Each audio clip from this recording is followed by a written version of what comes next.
आज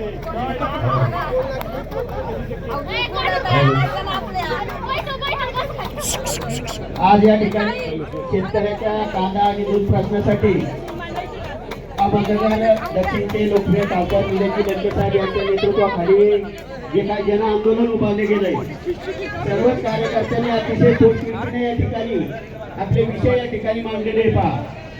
परंतु मला या ठिकाणी खास आवर्जून सांगावं असं वाटतंय की एका जंगलामध्ये काही साधू बसलेले असतात पहा, आणि ते साधू क्वालिटी काय झाडा झुडपाच्या जंगलामध्ये बसलेले असतात. तुम्ही म्हणता सिमेंटच्या जंगलामध्ये, पण सिमेंटच्या जंगलामध्ये सध्या फक्त संधी साधू बसलेले आहे, साधू बसलेले नाही.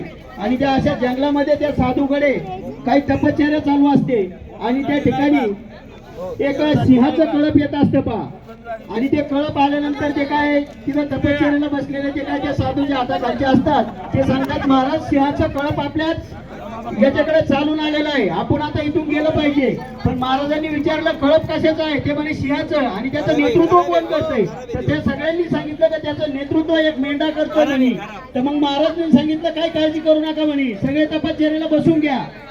सिंहाचं कळप असलं आणि मेंढा जर नेतृत्व करीत असलं तर त्याचा उपयोग नाही, आणि म्हणून ते सगळे बसून गेले. ते कळप